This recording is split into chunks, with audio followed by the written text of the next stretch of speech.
මේකේ අපිට කියනවා සමාන මාන සහිත නමුත් ඝනත වෙනස් ද්‍රව්‍ය වලින් සාදා ඇති ඒ හා ඒකාකාර දණු දෙකක් රූපේ වෙන්න ඇත. භ්‍රමණ චාලක ශක්තියෙන් සමානයි. කියන්නේ භ්‍රමණ චාලක ශක්තිය කියන්නේ E සමානයි භාගයයි I ඔමේගා වර්ග. ඒකෙන් සමීකරණයක් ගන්න පුළුවන්. ඒක සමීකරණයක් ගන්න පුළුවන්. ඊට පස්සේ අපේ අහලා තියෙන කෝණික ගම්‍යතාවයනේ.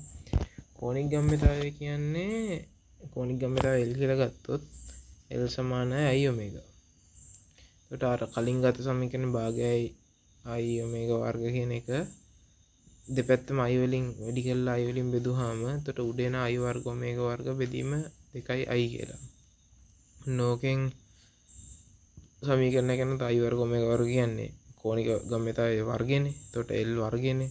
බෙදීම I කියලා එනවා. I වල සම්බන්ධ තමයි I සමානයි m r වර්ගය. දැන් මේකේ r සමානයි m කියන එක වෙනස් වෙනවා v rho කියලා. අන්න ඒකෙන් තමයි v rho එකෙන් තමයි සමීකරණය කරන්නේ. v rho කියන්නේ d. ඒකෙන් තමයි සමීකරණය කරන්නේ. එතකොට සුදු කරාම වෙනවා ඔක්කොම සුදු කරාම 4 කියලා එනවා. මේක අපි දන්නා ඇදි තන්තුවක මොකද්ද f0 වැඩි වෙන්නේ 2යි f0 3යි f0 4යි f0 5යි f0 කියනවා වැඩි වෙන්නේ.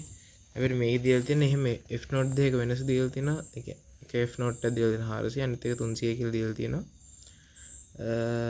එතකොට 400 ට 300 කියන්නේ 100යි ગેප් එක 100යි. එතකොට මේක එන්න පුළුවන් අවම අන්වත් සංඛ්‍යාත වෙන්නේ 300 වෙන්න පුළුවන් 200 වෙන්න පුළුවන් 100 වෙන්න පුළුවන් 100ට අඩු වෙන්නේ නැහැ නේ. ඒතර උත්තරේ එන්නේ 2. මේක මතක තියා මේක ප්‍රශ්නය මතක් කරන්න තීරිය මතක තියාගන්න ගහනතර මාධ්‍ය විරලතර මාධ්‍යයත් අභිලම්බෙන් ඉවතට විරල මාධ්‍ය ඉඳන් ගහන මාධ්‍යයට දිග